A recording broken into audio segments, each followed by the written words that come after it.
Hey there, Smoke Master D coming at you with a video about why I bought this Char Griller 980. Coming up.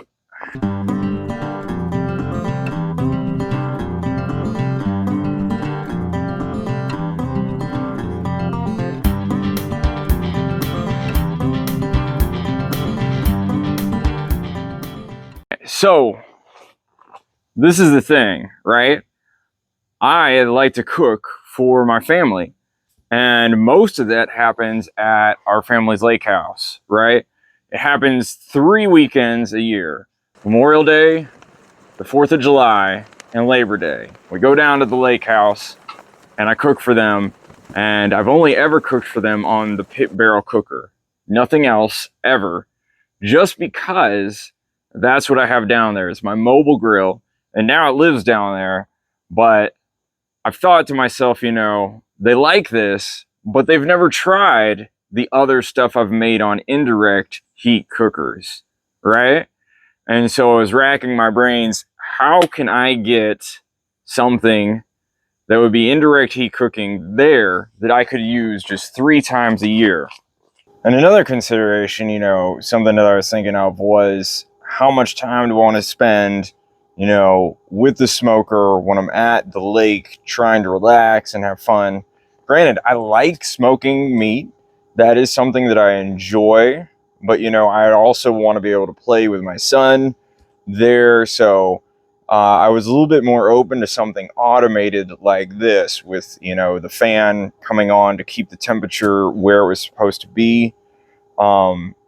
So that was a big part of this decision as well. Can I get something that will go without me having to tend it for a while if I want to, or I can add, if I want to run it with just wood, which some people have done successfully.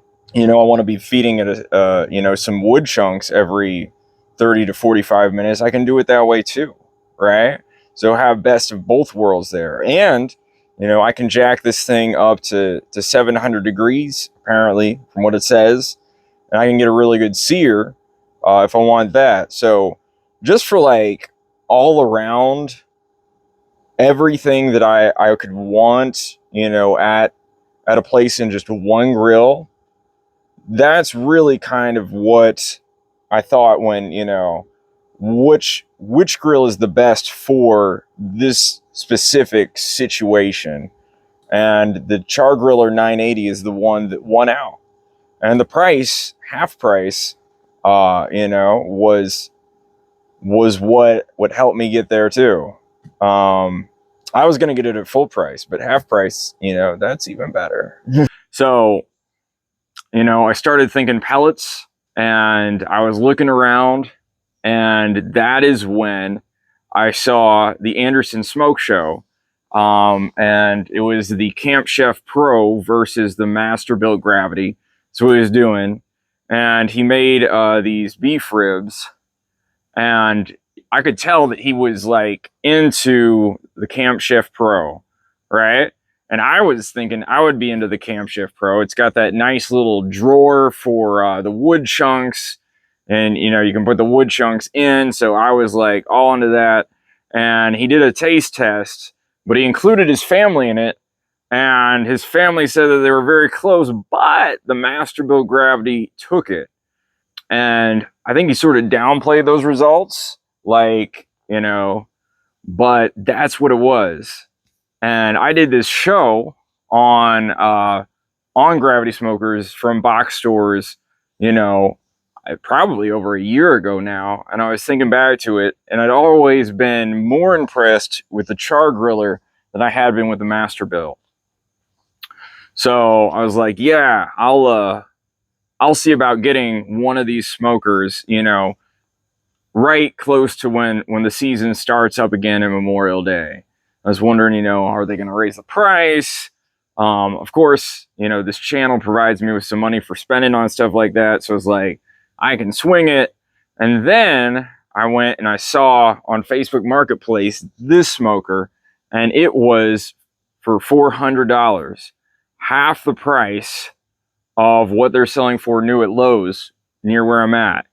And I was like, huh, crazy. So I DM'd the guy. I was like, you know, is this still available?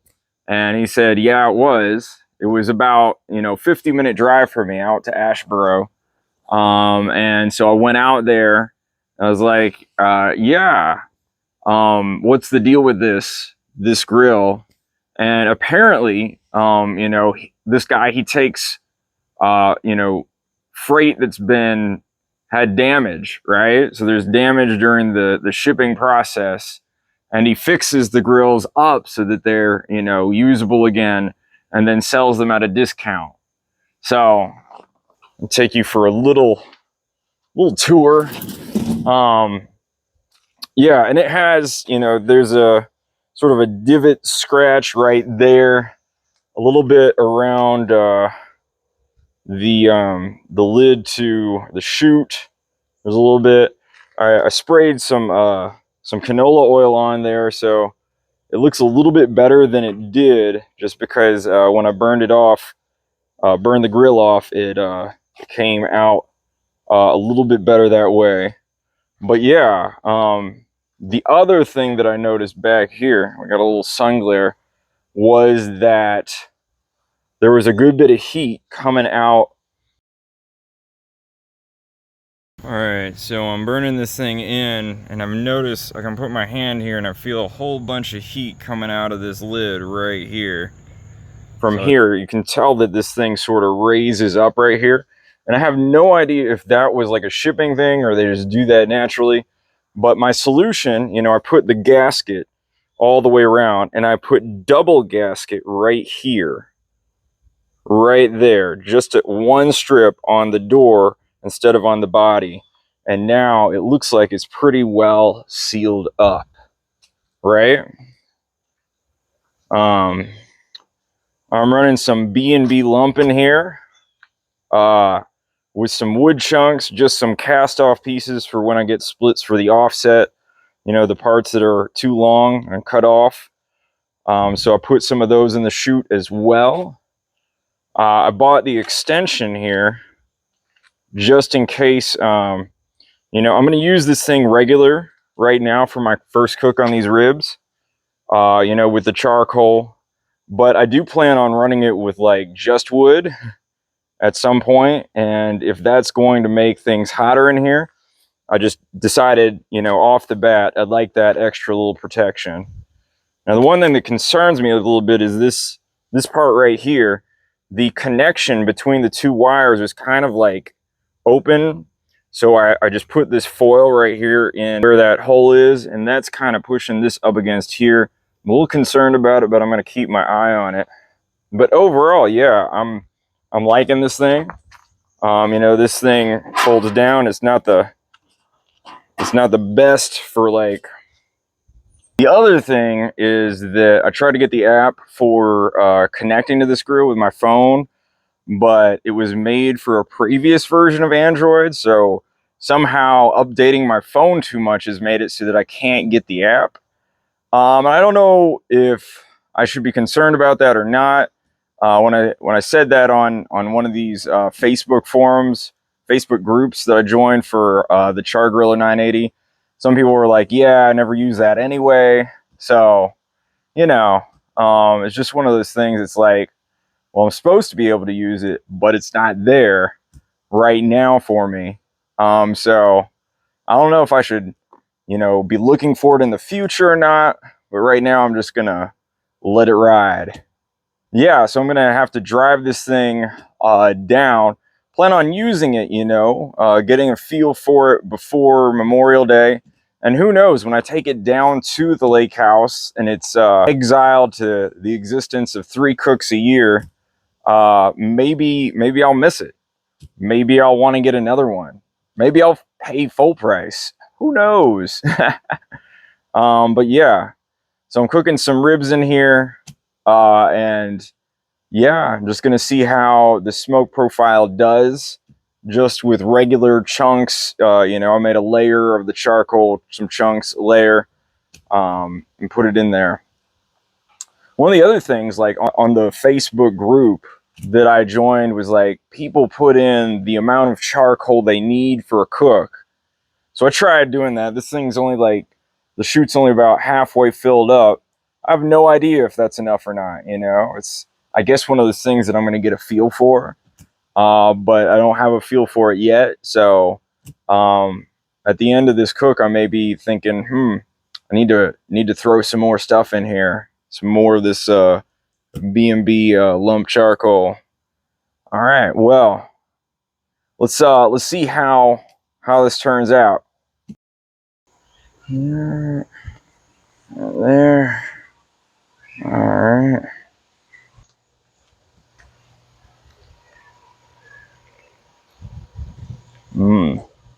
Smoke flavor is definitely there. Definitely getting some smoke flavor there. Yeah, I like how the bark is still there. It firmed up well. You know, I let it. I didn't do a wrap for too long. I went past 3 hours. I think it was like almost 4 before I wrapped. Right decision.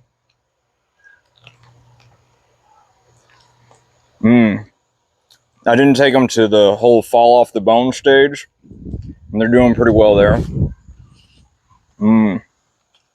It's good. It's really good.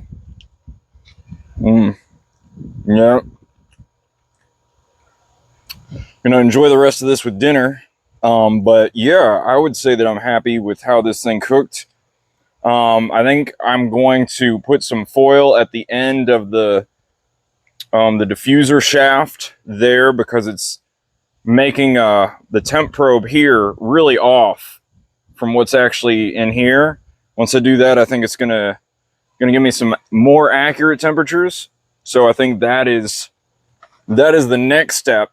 I like this. I look forward to, you know, trying only wood and seeing if I can keep a fire going in the chute here with just wood.